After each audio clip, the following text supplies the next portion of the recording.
You ever look in the mirror and wonder if anybody would still love you if they saw everything? I mean everything, the shame, the secret thoughts, the moments you never told a soul about, the you behind the performance. Yeah, that version. Let me tell you something loud and clear. Jesus isn't scared of that version of you. He doesn't flinch. He doesn't run. He leans in. You think you're hiding something from God. You think you've done a good job covering it all up, the thoughts that haunt you, the mistakes that keep replaying in your mind like a broken record, the secret stuff you hope no one ever finds out about. Let's be real. You've worn the mask so long you've convinced even yourself that it's your real face. But let me tell you something that might shake your soul. A little Jesus saw all of it before you even thought about hiding it. That mess you're ashamed of, that sin you think disqualified you, he saw it from the beginning, and he didn't walk away.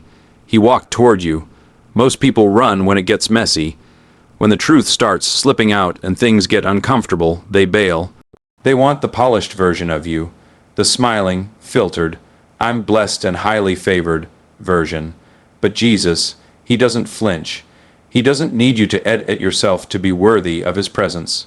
He stepped right into the middle of your chaos and made himself at home. You ever been so low that even the sound of your own name made you cringe? Yeah, he was there when the tears wouldn't stop, when you messed it up again. When you said you'd never go back to that thing, but you did, he was already standing in the room before the guilt hit, not with condemnation, with compassion. You see, God doesn't discover things, he doesn't learn. He already knows. That means your biggest failure didn't surprise him. That secret shame didn't make him say, "Whoa, I didn't see that one coming." No, he knew the full weight of your darkness and still decided you were worth dying for. That's not a distant, cold religion. That's personal. That's love that doesn't blink when you bring the real stuff to the table. He saw your past, your present, and even the junk you haven't even messed up yet, and still, he chose you. We spend so much time trying to clean ourselves up for God, thinking if we just fix this one issue, then maybe we can pray without feeling guilty. Maybe we can show up to church without the cloud hanging over us. But Jesus didn't come for the ones who had it all together. He came for the lost, the broken, the ones limping through life hoping nobody notices the cracks in their soul. And here's what's wild, those cracks. That mess. That's where his light gets in. There's a story about a woman caught in adultery, dragged into the public square by religious men ready to kill her for what she did. No defense, no excuses. Just shame. You know who showed up. Jesus. You know what he did. He knelt in the dirt with her, not above her, not away from her, right there in the dirt. Everyone else was ready to throw stones. Jesus was ready to throw grace. So why are you still trying to sweep your dirt under the rug like he can't see it? He already saw it, and he still stayed. He's not waiting for a cleaner version of you. He's waiting for you, the one with the questions, the one with the doubts, the one still haunted by choices they wish they could take back, the one who's tired of pretending to be strong all the time. Jesus isn't intimidated by that version of you. That's the version he came for. We've bought this lie that God only wants the Sunday morning version of us when we're singing, raising our hands, dressed up and smiling. But what about the Tuesday night you, the one crying alone, the one anxious and exhausted, the one that curses under their breath and then wonders if they're still loved? That you, that's the one he sees, and he doesn't turn away. He isn't shocked. He isn't scared. He isn't disgusted. He saw it all, and he still walked toward the cross for you, just like that. And when he rose, he didn't just leave your sin in the grave. He left the shame, the hiding, the pretending. So come out, bring the real you to him, the raw, unfiltered, messy, broken version. He saw the mess before you ever tried to hide it, and he still called you his. We live in a world that rewards the mask. The better you play the part, the more applause you get.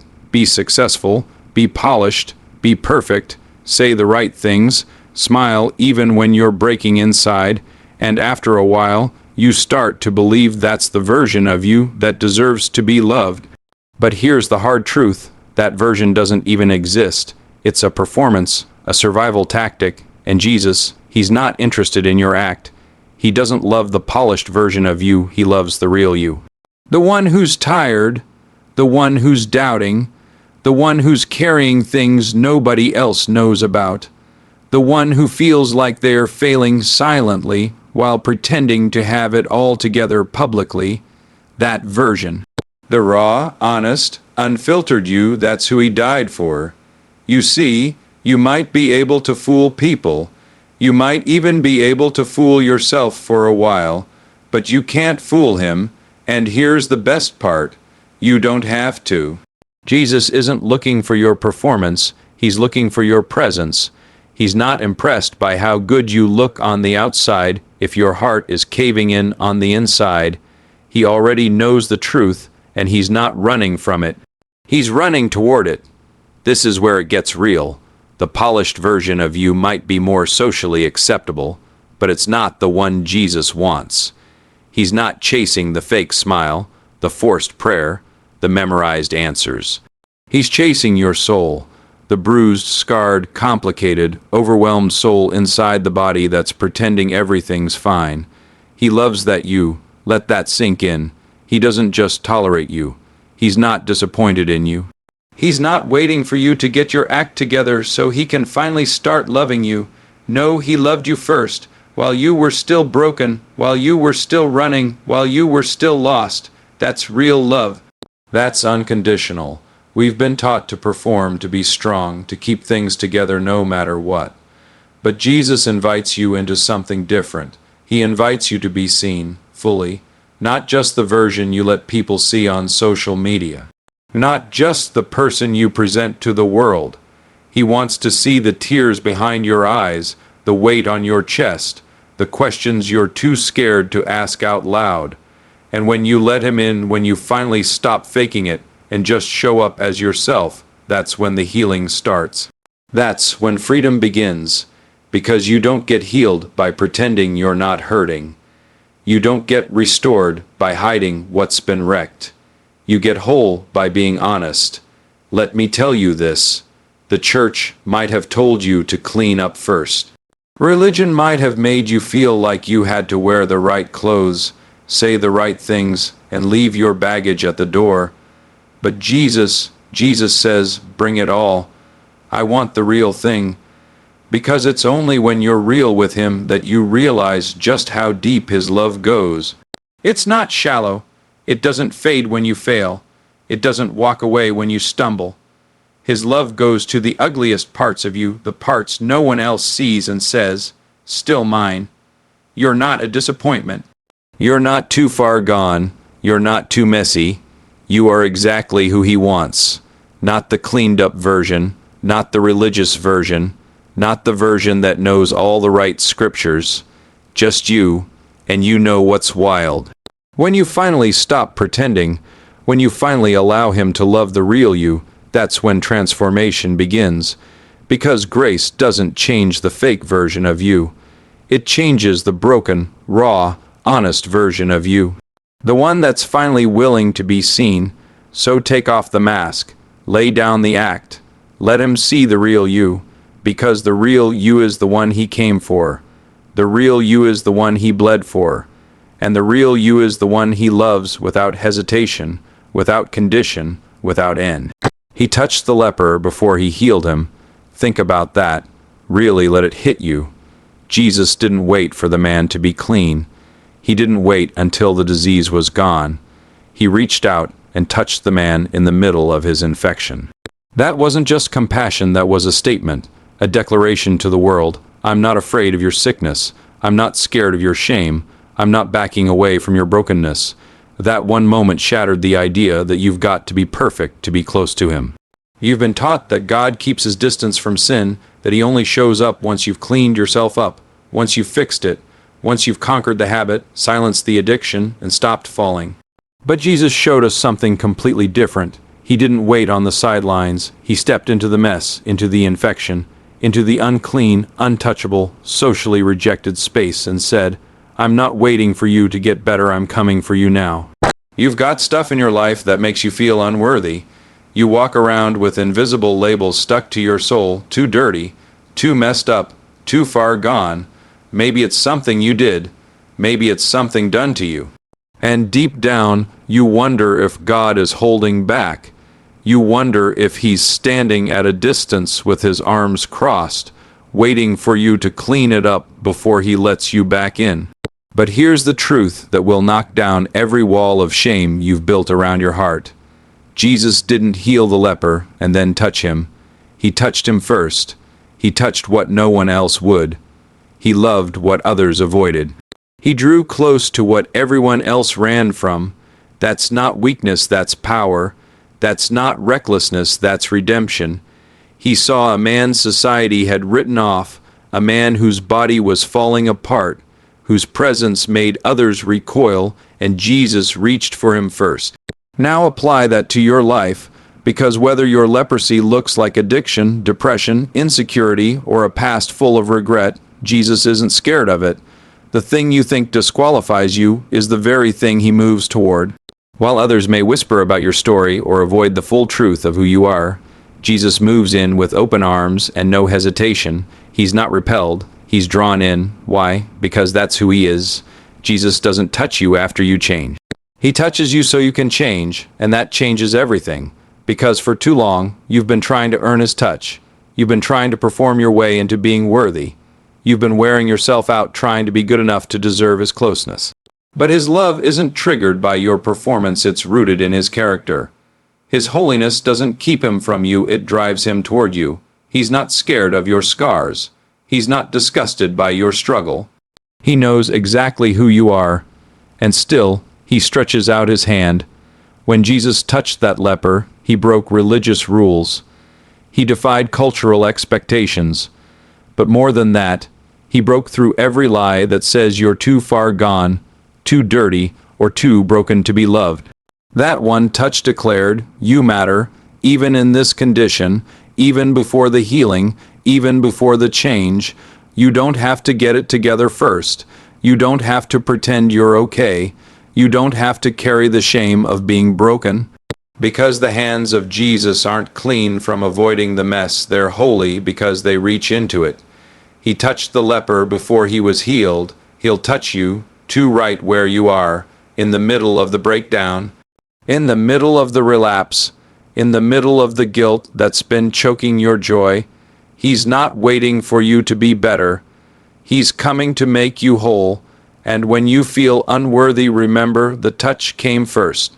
Before the change, before the cleansing, before the healing, He touched him first, and He'll touch you too. He doesn't need perfection, He wants surrender. That right there flips the whole script. We've been trained by the world to believe that perfection is the price of love, the requirement for acceptance, the ticket to being enough. From the moment we're old enough to understand praise and punishment, we start performing.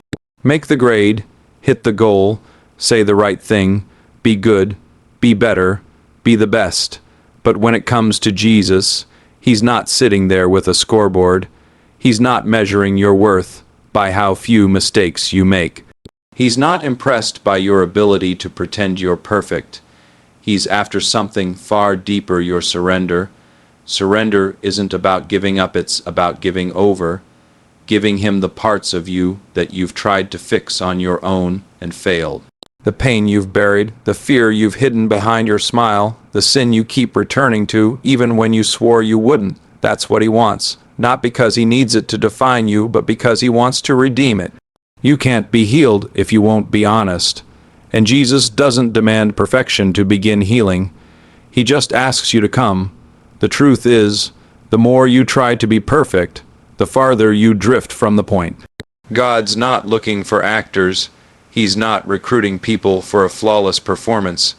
He's not calling you to be a spiritual robot. He's calling you to be real, because real people get rescued. Real people get restored. Real people get transformed. Not the people playing church. Not the people who are more concerned with image than intimacy. Not the people who think they have to earn His love, but the people who know they never could. and still come running. There's something powerful that happens when you stop hiding, when you stop trying to earn what's already been given. That's what grace does. It levels the playing field. It says no matter your past, no matter your struggle, no matter how many times you've fallen, he still wants you. And not the you that gets it right every time, the real you, the one that's scared, the one that's messed up, the one that's tired of trying to keep it all together. But surrender, it's hard, because it means you have to trust. It means letting go of control, and let's be honest, we love control. We love to manage our image, manage our reputation, manage the little world we've built where we look like we're doing okay. But Jesus isn't calling you to manage. He's calling you to lay it down, not because he wants to shame you, but because he wants to carry it with you. You were never meant to do this alone. You might feel like you've disqualified yourself because of what you've done. But surrender says, I can't fix this, God. I've tried, and I'm done pretending. Here's all of it. And that's when he steps in, not with condemnation, but with compassion, not with shame, but with restoration. You don't have to be enough. You just have to come. Look at the people Jesus used. A bunch of unqualified, messy, broken humans. A doubter, a denier, a tax collector, a woman with a past, a man who murdered Christians. Not one of them had it all together, but every one of them surrendered. That's the secret, not perfection. Surrender, that's where the power is. You don't need a spotless record. You don't need to pray perfect prayers. You don't need to have it all figured out. You need a heart that says, God, I'm yours, even in this mess, even with this weakness, even though I don't have the answers. He'll meet you there, not because you've earned it, but because he's good. That's what makes this gospel so wild. It's not about climbing the ladder to reach him. It's about him coming down the ladder into your pit, into your pain, into your chaos, and pulling you out. So stop striving. Stop performing. Stop exhausting yourself trying to earn something that's already been offered. He doesn't need your perfection. He wants your surrender. That's where grace lives. That's where healing begins. That's where real transformation happens, not when you clean yourself up, but when you come to him dirty, desperate, and done pretending. And he says, that's enough. I'll take it from here. You don't scare him. Read that again. You don't scare him. Your thoughts, your battles, your history, your secret habits, your darkest moments, none of it makes Jesus flinch. You might be used to people backing away when you're too much. You might be used to people leaving when they see the whole picture. But Jesus, he doesn't retreat. He draws closer. You can rage. You can cry. You can collapse under the weight of everything you've tried to carry in silence, and he'll still stay. He'll still reach for you when everyone else walks away. You've spent years learning how to hold it together in front of people. You know how to say the right things, give the right answers, throw on that I'm okay voice even when everything inside of you is screaming. But here's the deal, you don't have to do that with him. You don't have to hide the thoughts that make you feel disqualified. You don't have to cover up the emotions that come crashing in at 2 a.m. God doesn't get nervous around broken people. In fact, he specializes in them. You may feel like there's a part of you that's too dark for God to handle, too complicated, too heavy, too sinful, too angry. But that's a lie that shame tells you to keep you silent. And silence is exactly what the enemy wants. If he can get you to believe you're too far gone, he can keep you from walking into grace. But God is not intimidated by your humanity. He created you, every inch of you. He knows how your mind works. He sees every layer, and still, he says, I want you. Let's talk about those thoughts, the ones you're afraid to even say out loud. The ones that whisper, what if I'm not enough? What if I'll never be free from this? What if God's tired of me messing up? You know what? He's not. You can't exhaust a love that has no limits. You can't break a covenant that he sealed with his own blood. You can't scare away the one who conquered death just to get to you. There's something sacred about getting real with God. Not the polished, rehearsed kind of real. The gut, level, soul, why, open kind, The kind of honesty that says, God, I'm drowning. God, I'm angry. God, I don't even know how to pray anymore. That's the kind of real he invites. That's the kind of real that gets met with mercy, not judgment. He's not counting your failures. He's catching your tears. Think about the garden, Jesus sweating blood in anguish, crying out to the Father in total distress. That was God in the flesh, not faking strength, but breaking under the weight of the moment, and the Father didn't abandon him. Why? Because honesty is not weakness, emotion is not rebellion, vulnerability is not sin. Jesus understands suffering because he lived it, and when you suffer, he doesn't stand far off and shake his head, he steps into it with you. Maybe you've been told to toughen up, to push it down, to keep moving like nothing's wrong. But there's no healing in pretending, there's no freedom in faking. God would rather have your anger than your silence. He'd rather hear your confused cry than your perfect, empty praise, because he knows what's real. And what's real is where he does his deepest work. You don't need to censor your prayers. You don't need to dress them up with spiritual language. You can be raw. You can be angry. You can be broken. He can handle it. He's handled worse. He already carried the weight of all your sin and shame. You think he's going to walk away now that you're having a breakdown. No. That's when he pulls you even closer. You don't scare him. Your depression doesn't scare him. Your addiction doesn't scare him. Your questions don't scare him. Your anger, your doubt, your silence, none of it sends him running. He stays. When the thoughts get loud and the world gets quiet, when you feel like no one else gets it, he does. He sees the war inside of you. He sees how hard you're trying just to keep breathing, and still he whispers, I'm here. I'm not going anywhere, so stop hiding. He can handle the real you. He came for the real you. There is nothing you've done, nothing you will do that disqualifies you from his love. You need to hear that, not as a soft cliche, but as a concrete truth. Because too many people are walking around with invisible chains, dragging shame like it's part of who they are. You walk into a church building and smile, but deep down, there's a voice saying, if they knew what I've done, they wouldn't want me here. That same voice tries to convince you that God is the same, that he's keeping score, that he's disgusted, that he's waiting to punish you. But that voice isn't God. That's guilt. That's shame. That's the sound of a lie trying to rob you of what Jesus already paid for. God doesn't forgive you after you earn it. He forgives you because he already earned it. His blood wasn't partial. His cross didn't have exceptions. He didn't die for the version of you that finally got it all right. He died for you as you are. The broken version, the struggling version, the version with regrets, addictions, baggage, and pain. He knew exactly what he was buying with his blood, and he still said, you're worth it. You are not your worst mistake. You are not the label someone put on you. You are not the sum of your failures. You are not defined by your lowest moment. What Jesus did is bigger than what you did. His grace speaks louder than your guilt.